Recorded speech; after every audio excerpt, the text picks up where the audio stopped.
In Pittsburgh, a Muslim civil rights group wants the Justice Department to investigate a shooting involving a taxi driver. The Muslim driver says the suspect asked about his background and ISIS. He also says the man mocked the Prophet Muhammad before shooting him. The driver is now recovering in a hospital while the Council on American-Islamic Relations is demanding action from the FBI and the Department of Justice. So, Tim, we also want to ask you about that case. How do we prevent those targeted attacks on people like this Moroccan immigrant taxi driver? That's going to be very hard. That's a random attack of violence, if you will. Although he may, and we don't have all the facts in that case, but if he said those type of things, then it is actually a hate crime, anti-Muslim hate crime.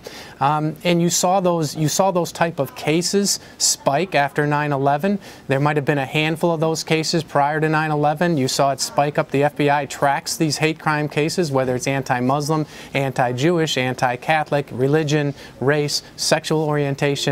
There is a reporting mechanism for police departments around the country to report this type of behavior.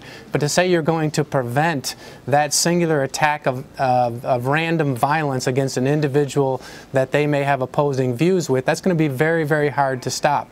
What I will say, though, is that it does take our leaders, both in the public and our religious leaders and our political leaders, to come out and say, you know, we're not against, this shouldn't be a country of anti-Muslim. That's not what this is about. We're anti-terrorist. We're not anti-Muslim or anti-any group. This is a country of religious tolerance, of acceptance, and that's where we got to get back to, and our leaders have to be speaking like that as opposed to what we're hearing now. Where does law enforcement and governmental agencies, where do they fall in that? Well, I think part of it, they are part of the solution. Even their leaders have come out, and you've seen the director of the FBI come out, and he's very vocal on a lot of these type of issues, and I think you'll see more and more of that. Law enforcement needs to get involved in the community more like they're doing across this country. You're seeing the problem that we're having with the racial tensions across this country.